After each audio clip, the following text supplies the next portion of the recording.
A very pleasant good morning, ladies and gentlemen. Welcome once again to the People's Forum of In the Streets. Today, I am making a plea, and the plea I am making is to the President of the United States of America, President Donald Trump.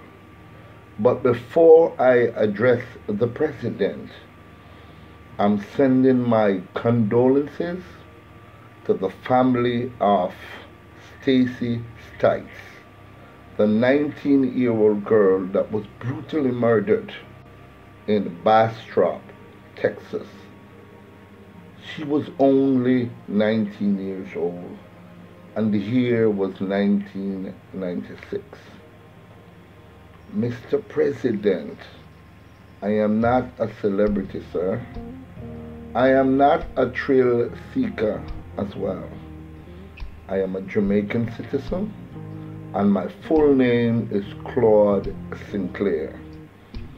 I am a humanitarian. I am a record producer, and I'm also a motivational speaker. I am a former member of the Jamaica Defense Force, and also a former member of the Jamaica Constabulary Force.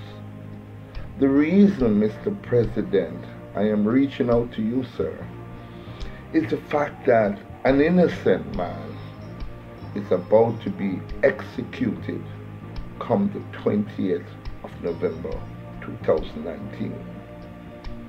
The governor,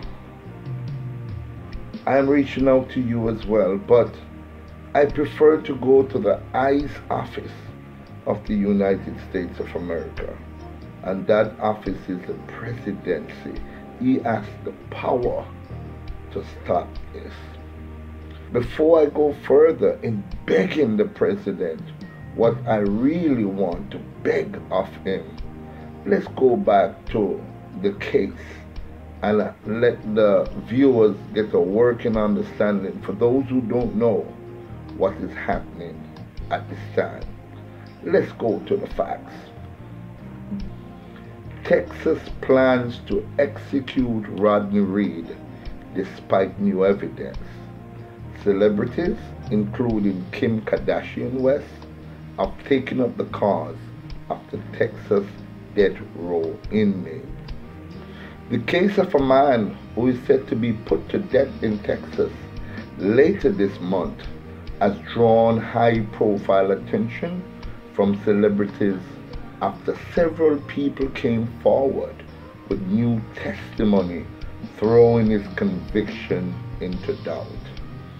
Rodney Reed, 51, is scheduled for execution on November 20th for the 1996 murder of Stacy Stites in Bastrop, Texas.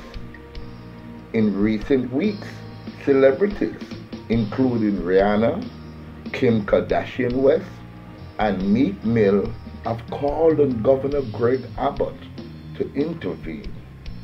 Texas executes far more people than any other state, including 7 so far this year. Miss Stites, who was 19, was strangled and her body was dumped alongside a rural road. Prosecutors said she had also been raped, and Mr. Reed was arrested based solely on DNA test. He said he and Miss Stites had been having an affair in secret, which would explain his DNA being recovered from her body.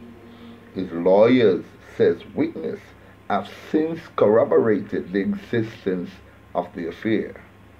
Here's what else you need to know about the case. Mr. Reed's lawyer have argued previously that the state's forensic investigator made critical errors regarding the timeline of the killing, which some investigators later admitted in affidavits. The lawyers have also pushed for the murder weapon, Miss Stites' belt, to be tested for DNA evidence, which has yet to happen. Mr. President, I know, sir, a lot of people have said negative thing about the President of the United States of America. But I believe that within your powers, within your conscience, Mr. President, just a Jamaican man, but when I look at the injustice, and I've listened attentively for hours to some of the evidence, I have watched many broadcasts associated with the Rodney Reed case, and all the evidence except for the DNA proved that Mr. Rodney was innocent.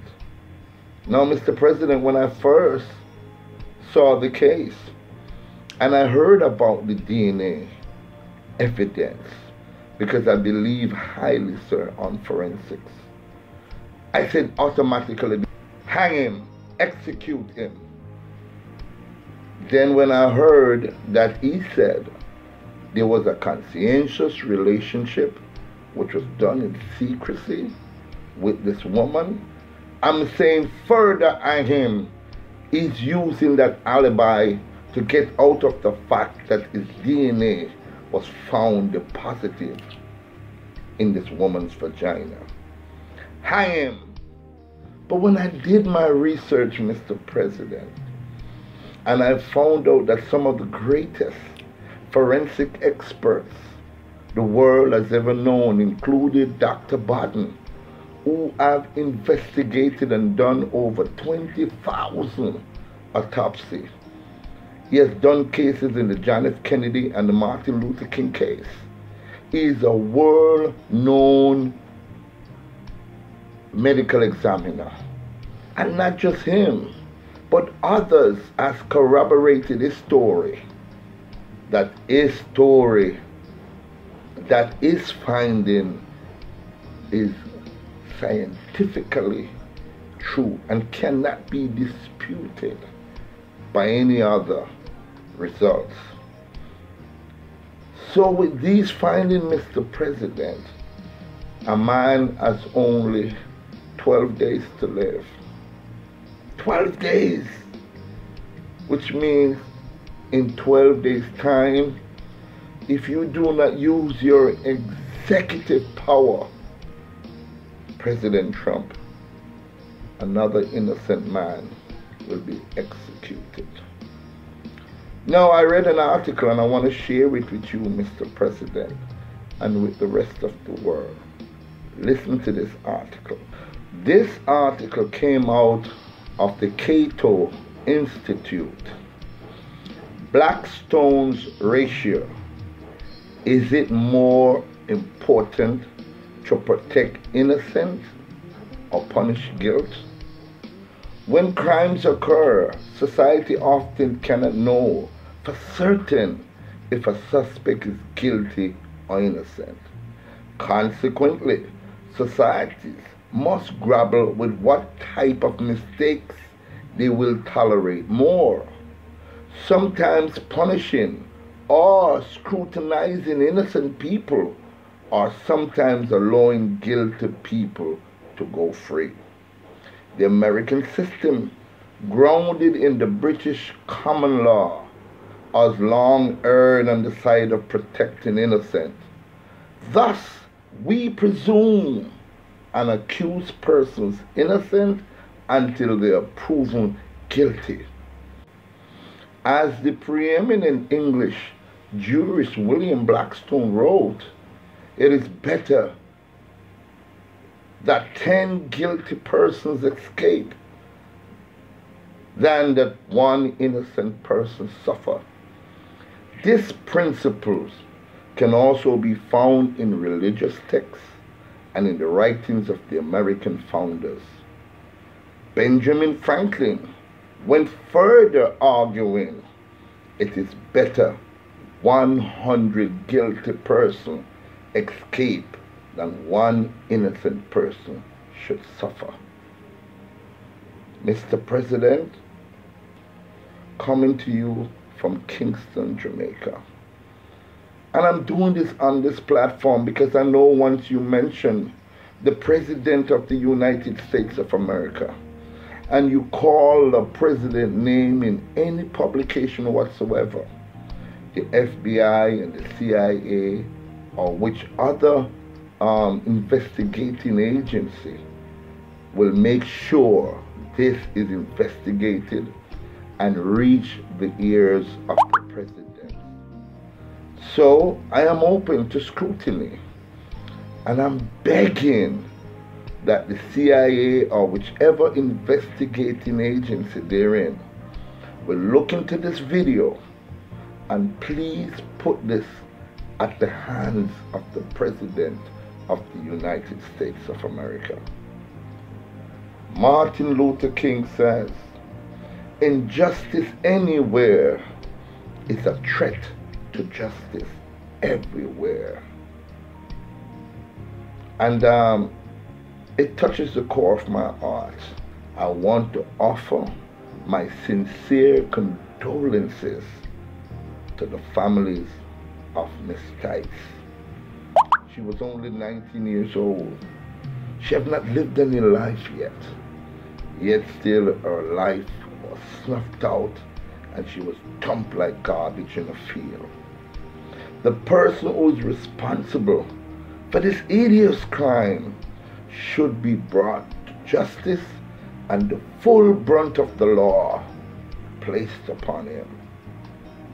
Mr. President Donald Trump, I am begging you, sir, spare the life of this innocent man, Mr. Rodney Reed. Without your intervention, Mr. President, without your intervention, Honorable Governor, an innocent man will be executed come the 20th of November. It touches the core of my heart.